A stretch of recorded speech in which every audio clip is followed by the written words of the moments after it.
Love and energy to you, family. I'm just hanging out today up under this palm tree, working on my grounding, meditating, and just wanted to send you some love and positive energy. First, I want to thank Brother Lavelle overseas for his great video he did on grounding and the importance of grounding during the ascension process. Brother Lavelle, it was a great video, man. I really want to thank you. It was an open video coming straight from your heart and very humble. And you're right, man. It is very important for us to ground during this ascension process. You know, as I think about it, we're electric beings. And during the day, we're around a lot of electricity and exposed to a lot of electricity from things and wires and people, different energies. And so it's important for us to ground and get back to grounding. It's like a cleansing process for us. So I enjoy it. It's easy for me to ground. I'm out here today with my shoes off and just connecting to earth. That's the best way to ground is take your shoes and socks off and barefoot, connect to ground, connect to earth. The best way to really ground is to bury your foot in some mud for about 20 minutes.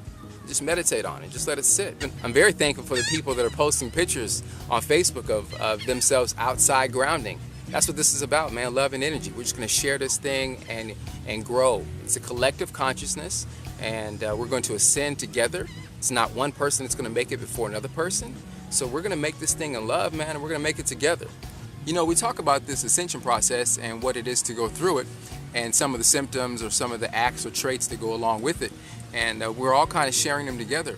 I know one of the things that that's happening to me is just I'm wanting to become more lighter mind, body, and spirit. I've totally changed from a few years ago. And my friends and family kind of looking at me like, what's going on with you? Why are you changing? And it's not really that I'm changing. It's just that I'm waking up to who I really am, who I am inside. For so long, you know, we were molded as a child to be someone that society wanted us to be and our parents or grandparents wanted us to be. And at some point in our life, we get to that point where we find out, no, I want to be this person, or I am this person. And so that's where I'm at. It may be a little later than some, but that's all right. I think the importance is just to find that happy place. And so that's where I'm kind of finding. One of the things that's changed in my life is my eating habits. I found myself wanting to eat more light. Totally stopped eating meat. Stopped drinking milk. I've stopped eating cheese. Not for political reasons, but for my ascension reasons. And also because I've started vibrating closer and stronger with the animals. I mean, now I can't even think about eating animals. So I try not to push that on people too hard, but when I love you, it's hard for me not to. So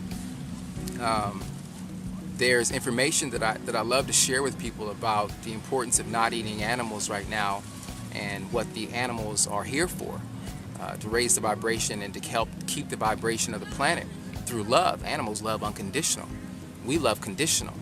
So everything I'm learning, I'm sharing. So I just that's the reason why I've stopped eating animals.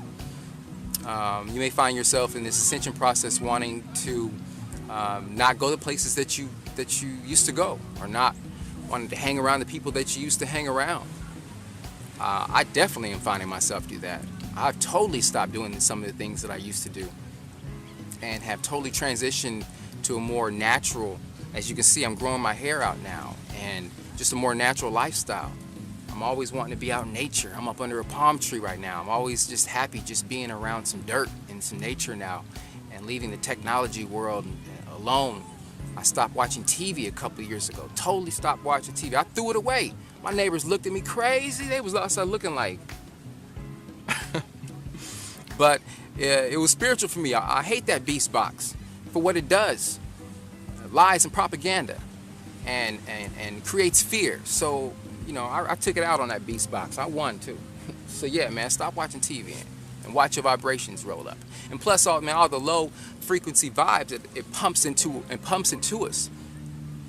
When I started really looking at television and why they call it plasma television and why they want it to be bigger and better every year. I mean, they got 50, 60 inches of just plasma, TV, plasma, so it's affecting my blood. Oh, heck no, it's got to go.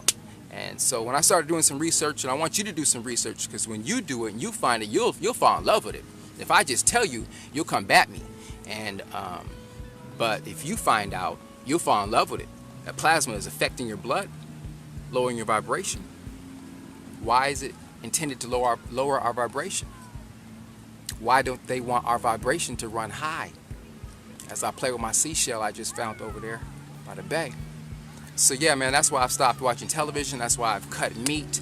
That's why I no longer want to do some of the things I want to do. And I still love people, and I have so much more love. And I am so happier now. There's a lizard right there. I am so much more happier now than I've ever been. And so I finally found a place in my life, and I think that's where love and energy is kind of developing. It's like I finally found something that I can back and I can promote fully and wholeheartedly and feel great at the end of the day about it. I can go to sleep and it's like, yeah, you know, if I didn't change anything today, I may have made someone smile. And I can go to sleep and feel great about that. So that's where I'm at right now, man. My vibration is rising because of the things that I'm doing, the meditations and the eating habit and my thought habits. And I'm not the only one. I'm not the only one. And you're not the only one. You have so many more people that are going through exactly what you're going through. The problem is we have been pumped with fear so that we do not want to research the things that we are going through, and they want you to be scared of them. But in actuality, when I started researching history, searching again history, my ancestors and your ancestors were doing all of these things. So what happened in between there that stopped and produced fear? So if we just reverse it and go back to love, that's what I want to do. That's what we're doing. That's what it's happening. The next dimension is a dimension of love. Anything that does not vibrate on love will not make the next dimension. And I totally can get that now when I look at it in retrospect of the heaven and hell. The heaven and hell story. I can get that now. And the heart having to be lighter than a feather. I get that now. And so that's the importance of blood. When I think about it, what I directly put into my system through my food directly affects my blood. So if we are under attack, they are attacking us for our blood. Through your food, but for your blood. It's all about your blood. Your transformation fluid. You do it fluid. Your kryptonite. So, your Beetlejuice. You know? So, it's all about the blood. You talked about that in church. It's all about the blood. Yeah, I know it's about the blood. And I'm going to drop that knowledge about the blood too. Because we cleaning our blood right now. For that transformation time. For that time when we're caught up in the twinkling of an eye. I'm starting to get it now. And so like I say, as I learn, I share. I'm going to break this thing down and give it to you bit by bit. As I get it, I'm going to give it to you. This beast is not going to win. That's what I'm in it for. You know, my father's a minister. So they said I was going to be a preacher all my life. And I accept that role now. But I'm going to preach the truth. I don't want your tithes money in your offering. I'm going to give you the uncut and raw truth. You got to forgive my ether. I got a lot of fire. The fire comes from a good place. Like Jeremiah says, he got a fire shut up in his bones. Yeah, I got one, bro. It's called Kundalini. And we're going to do an episode on that coming soon. But man, he's out there playing on his jet ski. They over there working on their tan. Love and energy to you. Enjoy your day. Get outside. Get back in nature. And love each other.